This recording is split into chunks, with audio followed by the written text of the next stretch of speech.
warahmatullahi wabarakatuh.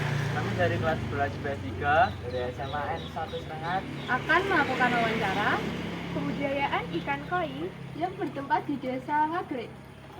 Perkenalkan, nama saya Nur Wahyu Safitri, absen 24. Dan saya Rizky Biaminanda, absen 26. Saya Ronald Maulana absen 27. Saya Samala Genap Jenarta absen 28. Saya Syamala Fifatur Rahma, absen 32. Dan saya Nadia Eka Ayu Ramadhani, absen 21. Assalamualaikum warahmatullahi wabarakatuh.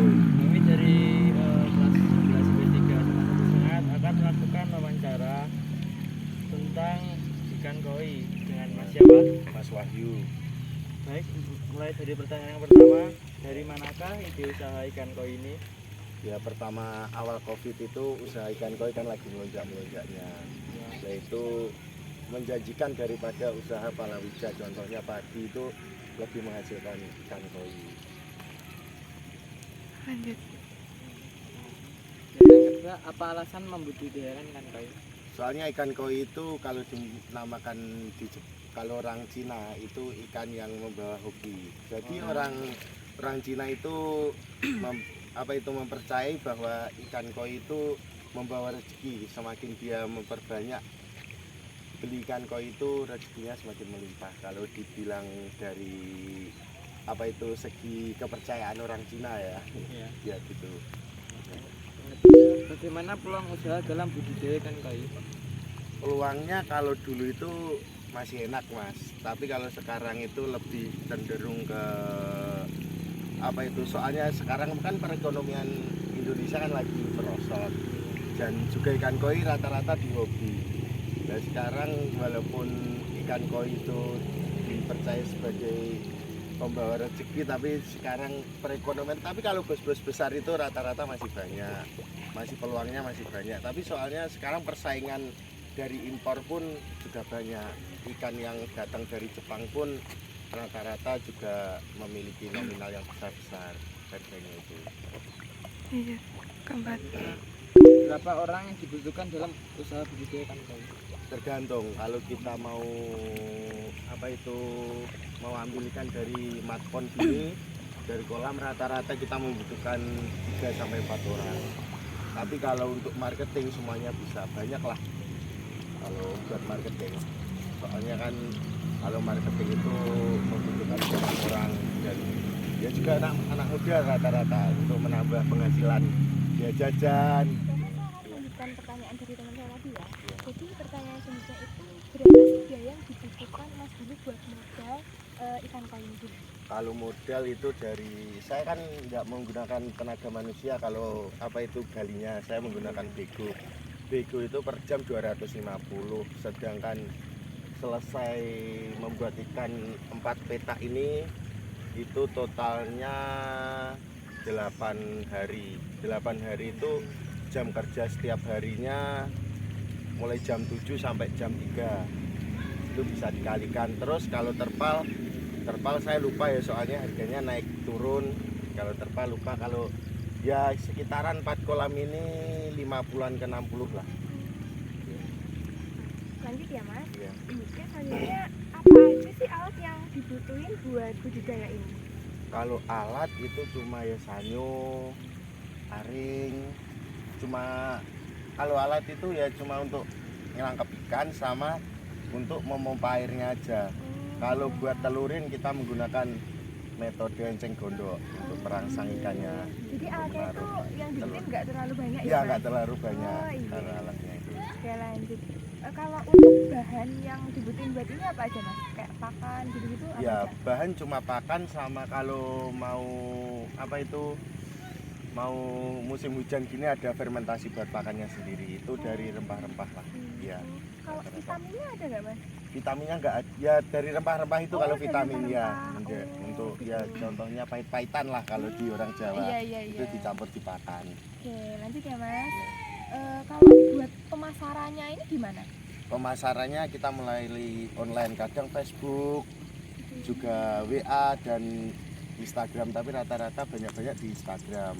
Mungkin Instagramnya apa Mas? Bisa Family nggak? Berkah Koi 2001. Oh Ya. iya nanti biar kita promosiin ya Ya. teman-teman. Oke, silakan lanjut. Nomor 10. Oke, yang selanjutnya yaitu di sini tuh kira-kira jenis ikan koi apa yang banyak Di dibudidayakan? sini Kohakusanke Doitsu, Soa Doitsu, Soa Shirosise, Polosan Chagoi, Karamel, Guromo, dan Red Karashi, Platinum Kumpai, banyak lagi ya sih. Banyak Ya ternyata. macam-macam Mas, kalau jenis ikan koi macam-macam. Selanjutnya, apa sih manfaat dari pembudidayakan ikan koi ini? Ya manfaatnya itu tadi kita ambil dari segi perekonomian mendukung. Soalnya kalau sekarang kita bicara untuk perekonomian, semuanya perekonomian lagi merosot. Iya. Apalagi habis kita Covid bermain ya. ya, apalagi kita bermain hobi. Tapi waktu Covid itu alhamdulillah malah apa itu ekonomi di ikan koi melunjak. Soalnya harga ikan koi yang turun itu habis Covid selesai ini malah turun harganya. Apakah kira-kira ada faktor yang menghambat dari budidaya tersebut? Kalau menghambat itu rata-rata ya di musim penghujan gini kita menelurkan ikan koi agak susah. Soalnya kan apa itu nggak tahu angin itu mempengaruhi di faktor kita menebar benihnya. Gitu ya. Ya. Faktor angin. Ya. Selanjutnya kira-kira tapi adakah faktor yang dapat mendorong budidaya ikan koi? Kalau mendorong untuk dari kita bilang kualitas kita harus juga impor. Soalnya kalau impor tidak memungkinkan dari postur tulangnya itu bisa besar seperti ini itu impor. Soalnya kalau yang kita bicara lokal itu besarnya lama, sama kualitas gitu. juga beda. Iya, iya. Nah, selanjutnya bagaimana sih cara atau langkah-langkah memilih indukan ikan koi yang bagus seumpama kita Ya. mau membeli? Wow, kalau memilih yang pertama kita harus melihat skin ikan itu harus halus. Yang kedua kantong telur. Kantong telur ikan itu harus besar, soalnya kan kalau kantongnya kecil kan juga untuk menampung telurnya juga dikit. Kalau perempuan nggak terlalu seumpama orang nggak terlalu cantik itu nggak apa-apa, tapi kalau laki-laki harus ganteng lah ya. Kalau laki-laki skinnya harus bagus, patemnya harus enak, soalnya ikan itu nurunnya ke bapaknya rata-rata, bukan ke ibunya. Kemudian pertanyaan selanjutnya, gimana sih Mas cara memilih tempat yang baik untuk ikan koi kolam ini? Kalau memilih ikan koi, pertama kita harus, kalau tanah itu pertama pengelolaannya harus dikasih pupuk. Kedua kita melihat apa itu temperatur airnya. Kalau temperatur airnya itu baik, di skin sama di perkembangan ikan itu juga baik. Soalnya kalau ikan koi itu kan kita harus benar bisa memelihara airnya yang pertama untuk segi kesehatan ikannya. Kemudian kalau kolam gini biasanya panjangnya berapa Mas? Kalau ini kalau kita bicara di perdesaan 50 ru satu kolamnya ini. Berarti 50 meter kali 50 meter. Ya. Terus kemudian cara membedakan ikan koi sama betina, ikan koi jantan sama betina. Pertama kalau betina itu pipinya halus. Kedua dari segi apa itu kelamin kelihatan, kalau betina itu agak masuk, kalau laki-laki agak jantan. Seumpama kita untuk memastikan biar betul-betul laki-laki itu bisa dibalik terus dipencet perutnya itu keluar sperma kalau laki-laki, kalau betina keluar darah. Kemudian apa yang menyebabkan ikan koi itu harganya tinggi kan? Kalau harga tinggi kita kembali lagi ke patem ikan. Tidak semua ikan koi itu harganya tinggi. Yang kayak ikan biasa-biasa juga murah. Tapi kalau harga tinggi-tinggi itu sampai 250 juta sampai 200 juta atau bahkan miliaran, itu kembali ke seginya, kualitas ikannya.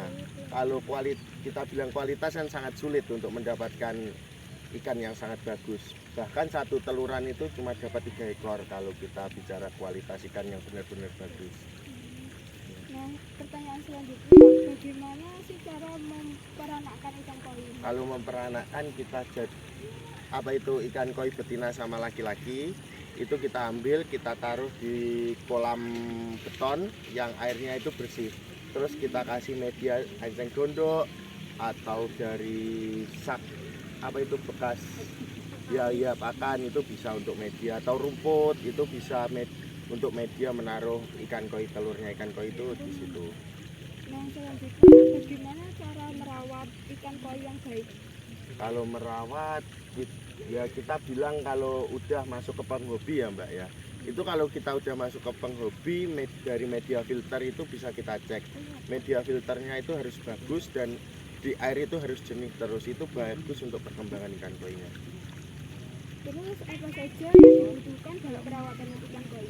Kalau perawatan ikan koi itu agak ribet ya Mbak ya, soalnya kita harus melihat kondisi ikan koinya, terus dari kalau kita mau kualitas ikan koi yang bagus itu perawatannya lebih apa itu rumitnya. Di setiap ikan itu memiliki kemauan sendiri-sendiri. Contohnya kalau kita ingin memutihkan ikannya itu ada pakannya sendiri, ada pakan pemutih atau color buat merahnya. Tapi kalau untuk menata skin itu rata-rata di akuarium untuk mengkeeping atau media filter itu untuk mempercantik ikannya.